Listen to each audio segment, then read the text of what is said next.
Hi everyone! Welcome to the Empath Tarot. Guys, another love reading, timeless and general. Take what resonates lang po. Maybe some part of the reading maka-resonate kayo, some part of it hindi. Tingnan natin ngayon kung anong love connections, lessons in life, and guidance ang ating mababatid for this reading.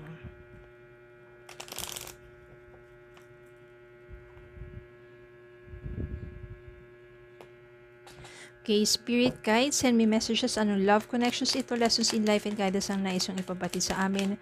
Mga aral at gabay sa buhay pag-ibig. Yan. Spirit Guide, send me messages. Anong love connections ito, lessons in life and guidance ang nais yung ipabatid sa amin.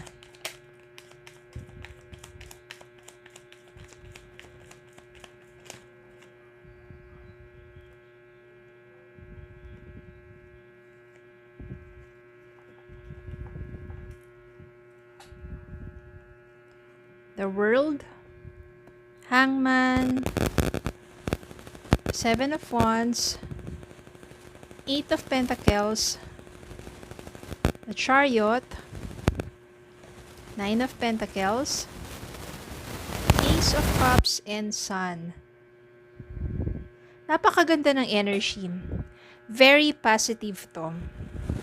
Since this is love reading,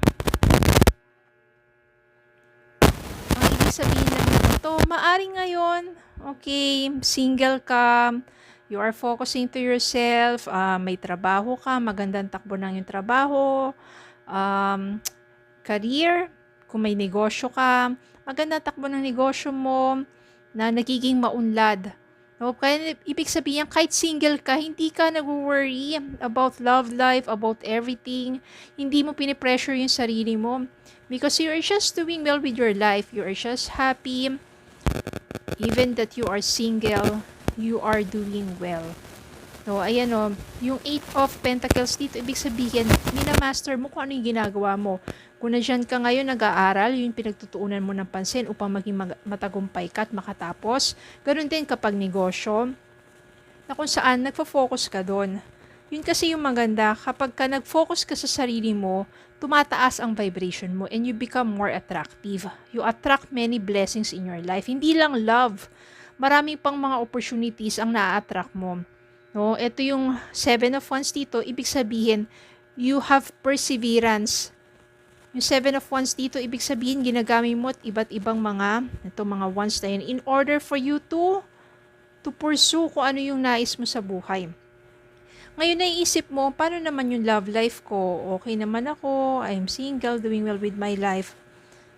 Yung person mo, sa ngayon, ito yung energy, Hangman. Ibig sabihin yan, mayroon isang taong may sikretong may paghanga sa'yo, pero hindi siya kumikilos dahil siguro na ano siya, yung parang nahihiya or natatakot na lapitan ka because parang ang lakas ng dating mo eh. At itong taong to parang feeling niya hindi mo siya papansinin. So ganun yung energy nito, pero eventually magkakaroon din ng lakas ng loob tong taong to. Haharapin ka rin niya, makoconquer niya yung fear niya, makoconquer niya yung hiya niya, at haharapin ka ng taong to dahil talaga meron siyang pagtingin sa'yo eh. Yan. Yung Ace of Cups dito, ibig sabihin, may mamumuong pagmamahalan dito. This will be a new love. So, ikaw being single, meron someone who admires you, no? Merong new love. Mararamdaman mo yung energy of love with this person, lalo na etong taong to, pursigido rin siya, makilala ka pa ng husto.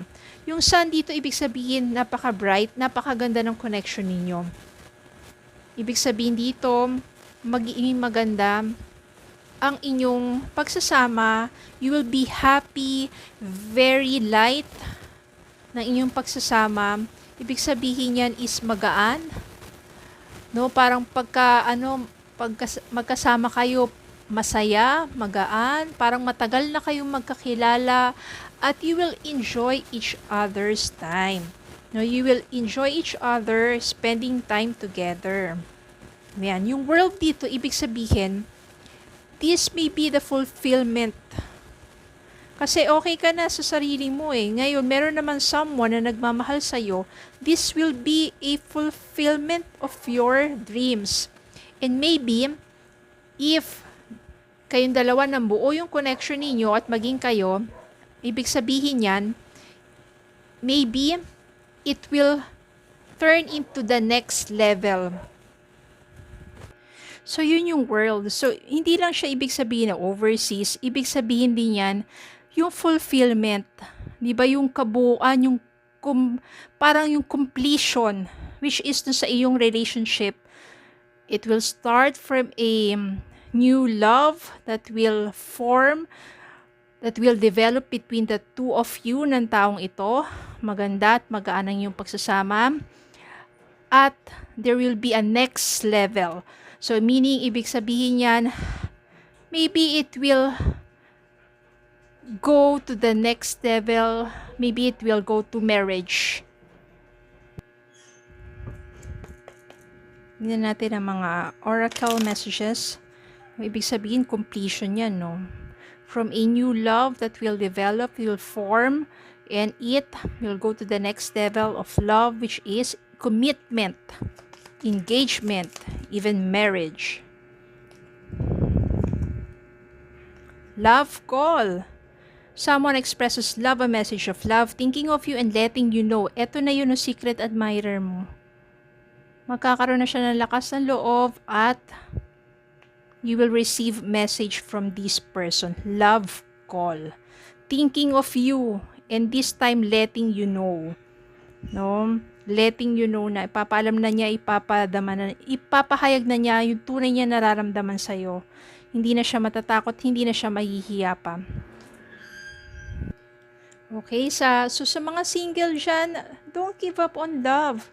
Continue to be happy. Continue what you are doing good with your life because you will become more attractive and sa perfect timing talaga, you will attract the love that you desire. Okay, so yun lang po. Maraming salamat po for watching. Please don't forget to like, share, comment, and subscribe. Follow me on Facebook and TikTok. Have a good day po and God bless.